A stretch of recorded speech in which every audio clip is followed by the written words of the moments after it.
Okay, we're going to make sourdough. I've been promising for a while. Got there. We will make it. So this is what I made this morning. It's got a nice rise to it, nice and crusty. That will be lunch. So I make these once every other day approximately. And it's really quick. Once you've got the starter sorted, then the whole process every day when you want to make one is really, really quick. So if you have a look at the time that it takes me to get to the first stage of proving, you'll see it's, I don't know, 4 or 5 minutes, not long. So what we're going to do is take 150 grams of starter. Now this could be in the instruction things, the menu bit. So 150 grams of starter is going to go into the bowl.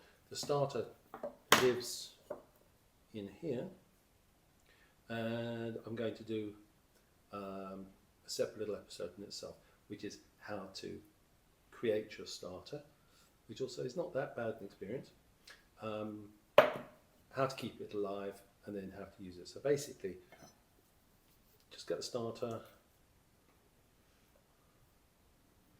I would normally take it straight from the jar to here, but in theory, it's just quicker for me to have measured it out first. Okay, starter. To that I add 2 teaspoons full of salt. I did add 2 tablespoons full once, and that wasn't pleasant. And 2 of those.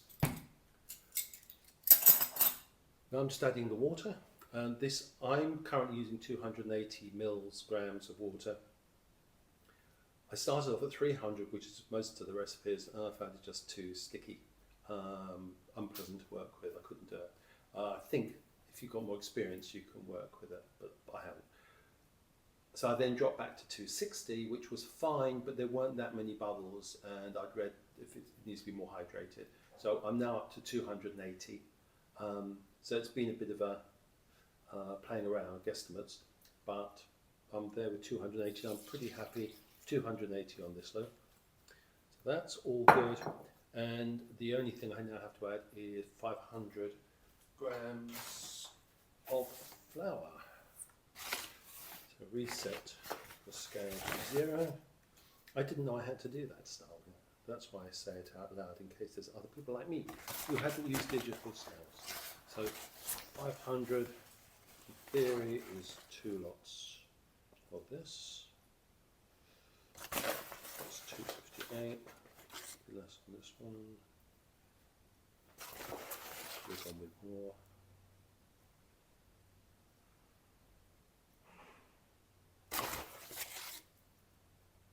Okay, 500. That's basically it. That's it in terms of components. It's the sourdough starter, which is flour and water. We put in more water, more flour, and just a bit of salt. So it's as basic as it can get. And all I'm doing is just mixing around initially using the spatula.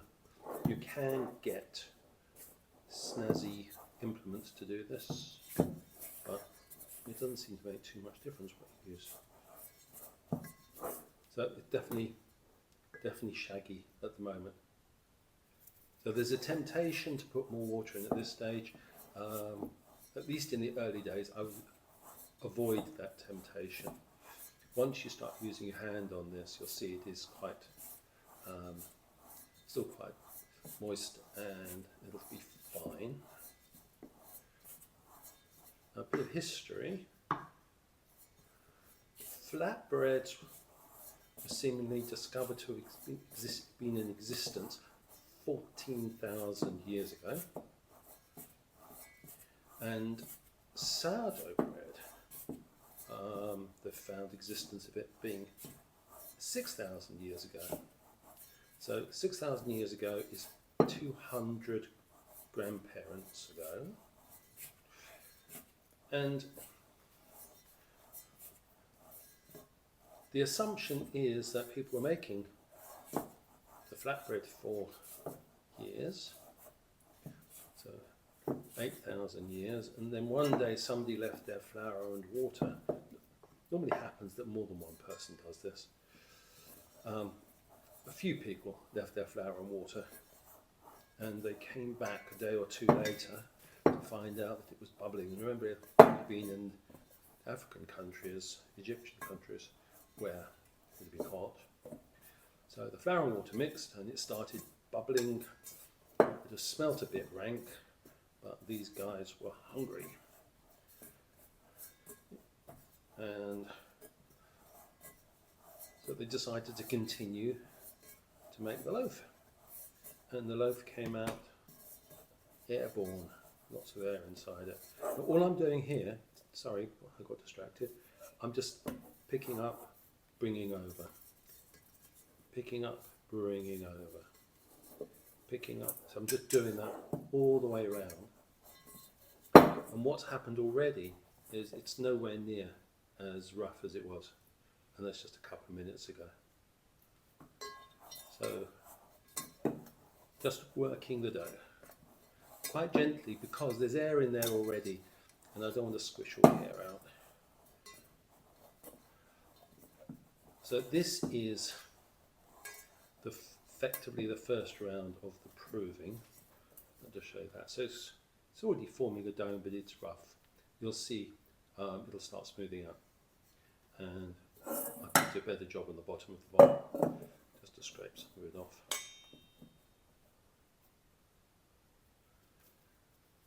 So what I'm going to do here is cover this with a tea towel, and then in around about an hour I'll come back and I'll just work it again. Now next time I do it, this will be more elastic, and I'll video it. It's nothing exciting to see really, but when you're working with it, you notice the change very, very quickly. That it starts becoming more elastic, which is the gluten working, and it binds together nicely. So I'll just put the cover on.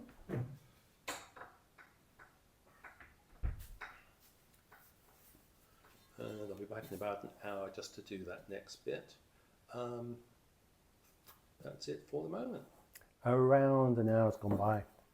So I'm going to do my second lot of stretching and lift over.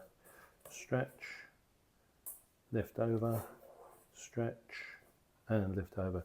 You're doing this fairly gently, same as the earlier one. What you don't want to do is get rid of all of the air inside. So as I'm picking up and pushing down a bit, I can feel the resistance now. There's a lot more air going on in there.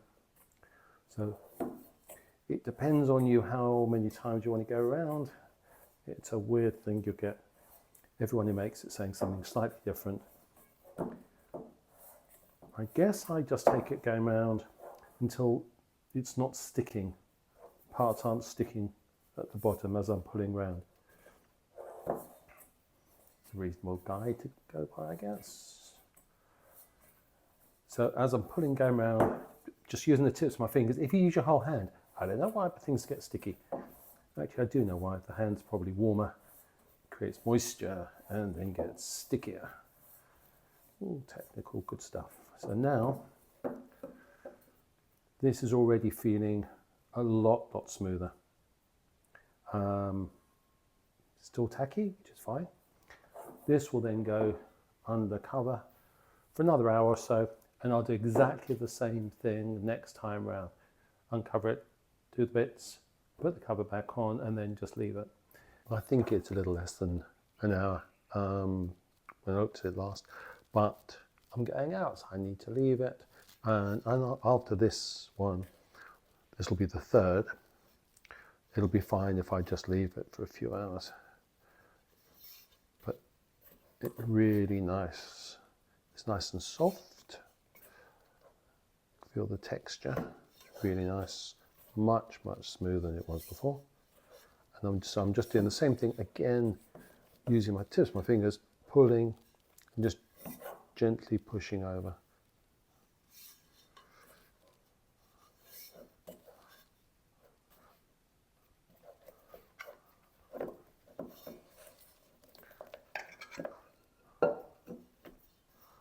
And it's turning much smoother.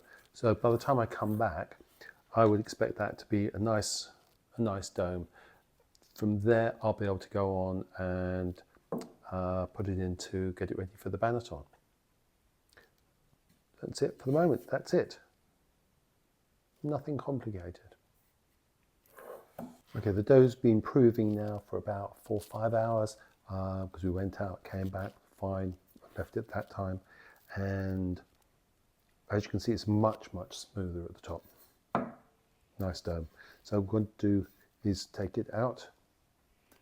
So what I want to do now is just gently take it out, because it's got a nice lot of air in there, so we don't want to disturb that.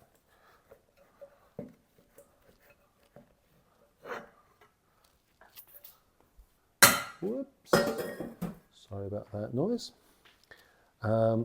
With the ball, just gently pull it. So we're going to make square, oblong. And you can feel it's just a really nice texture. So just putting it gently, nothing too harsh. And then I'm going to take the top part, bring it towards me, bottom part, lay it over. So you've got a sausagey effect. And then what we're going to do is roll it up. Now sometimes you need to have the whatever that thing's called to roll it up. And then you can see here the hole there, and it's untidy here. So what we're going to do is pull the sides up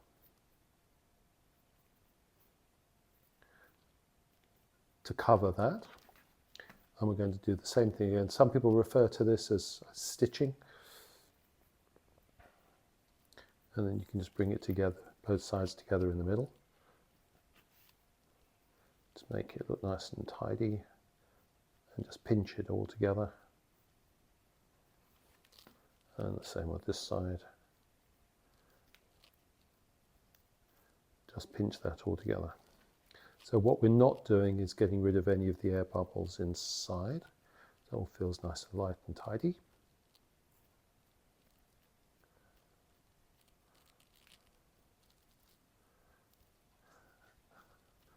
And then we're going to give it a nice light coating of the flour. Same flour as I used before, just to coat it lightly.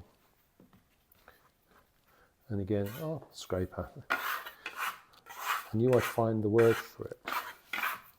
So I'm just putting the flour underneath, because this can get stuck to the board easily. So it just makes it easier to turn over. And then take the remainder that's on the board and just gently coat it.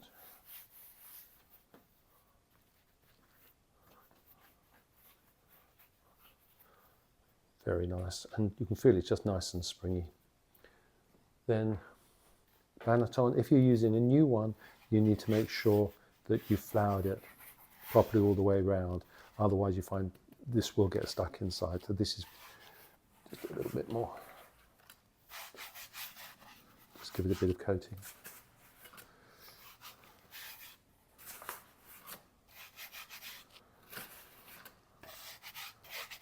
Okay. Then take banneton, take the bread gently into the banneton, and that will then go in the fridge covered. So this will go in overnight, and I'll take it out fairly early in the morning. Then I'll show you what to do next in terms of putting the oven on and cutting into the dough. so that it releases the air, and that allows it to bloat nicely. So see what happens tomorrow. Okay, pickleball attire this morning. Makes a change. All right, this has been in the fridge all night, and you can see it's got a nice shape to it. It springs back, all good. So I just have to knock it out. Sometimes, if you've got a basket inside, if you've got one of these linen things inside, you can just pull it out. It's not really a problem. Just give it a bit of a whack, and out it comes. So along this side, which could be the bottom or the top, it's up to you. It's got the nice stripe marks, and the top, all nice shape, looks good. So what we're going to do is cut it around the side here, so that enables it to open up. Otherwise it'll just crack in all different places. So what you want to do is cut around here, and then you can do a pattern if you wish. So this part is practical in one way. So I'm just cutting right the way in, and this will give you the ear element. So what that means is this will rise, and you'll see from here, once it's baked, the whole of this part will rise naturally. Now this part is just for fun, and it depends what you want to do. People do amazing artwork. I just do a few stripes. Now I was wondering what the purpose of this was, and essentially I think that it's just the marks which shows who the owner is, because there used to be common ovens, ovens in common ovens, one of those. So the markings just were people who recognise their own loaf, which makes sense really, because otherwise it doesn't seem to do very much. It makes it pretty. What I'm now going to do is transfer it into the Dutch oven. Now I keep my Dutch oven in the barbecue because I use the barbecue to bake. So it's like a baker's oven really. It just gets hotter, but the process is exactly the same in an oven. So what you would do is heat the oven up to maximum temperature, which ideally 220, 230, however hot you can get it, with the Dutch oven inside, so that heats up. And then once it reaches temperature, you just place the bread in the Dutch oven, close the lid, which I will show you because I'll go into the barbecue in a second. I time it for 25 minutes. And then I take the lid off, and I'll typically leave it another 6 or 7 minutes, depending on how brown it's already looking, so that it makes sure it really cooks inside, because quite often it doesn't bake properly inside. It looks great on the outside. You cut it open and it still seems to be a little bit dense inside. So I found that by keeping it just a little bit longer, 10 minutes seems to be too much, 5 minutes is a bit too short, so in between timings. So that's just something you have to work out for yourself.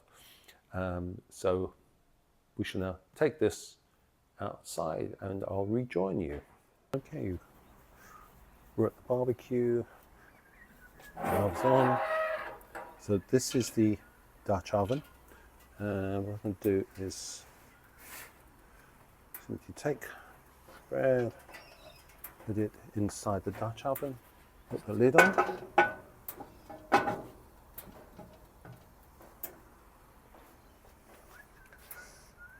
So that's the Dutch oven ready.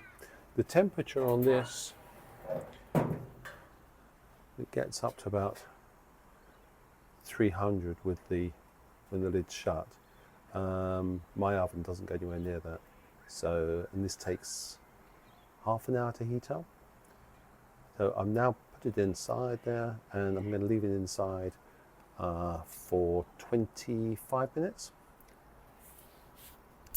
And then we'll come back and take the lid off. Okay, 25 minutes is up. I'm now going to do the reveal. And here we have a very nice looking nicely risen. Now, it's already reasonably dark, so I don't cook it for too much more, but I will leave this one in for I think about 4 or 5 minutes. So I'll just close the lid on it.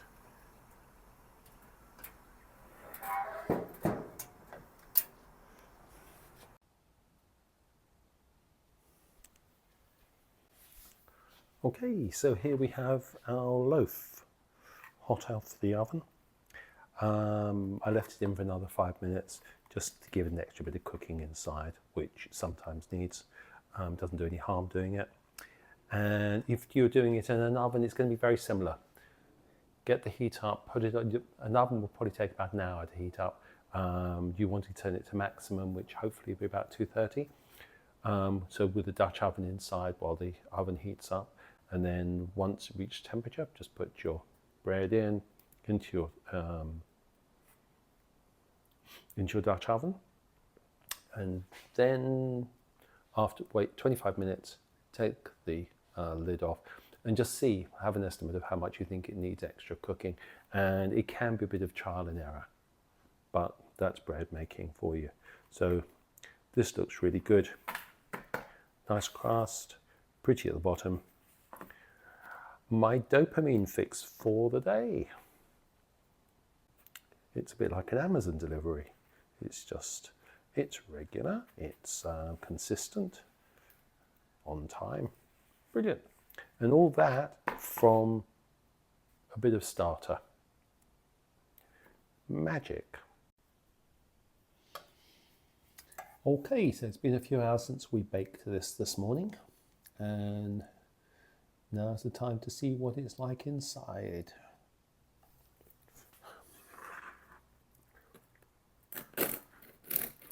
It's certainly crummy.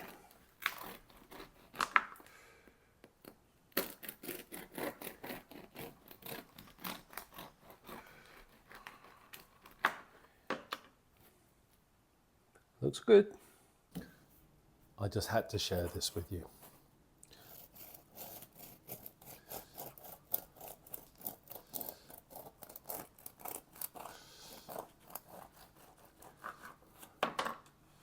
It might seem a bit cruel, but I have to do it.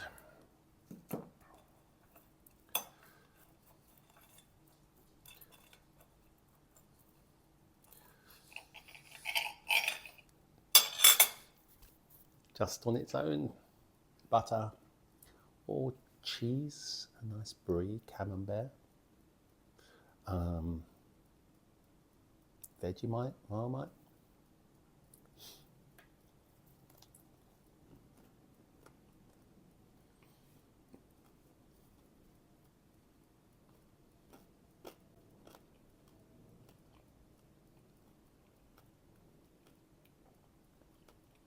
Really difficult to describe when you bite into your own bread.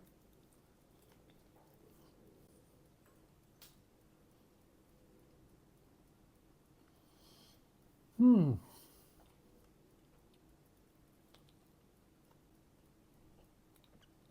seen enough. Go bake.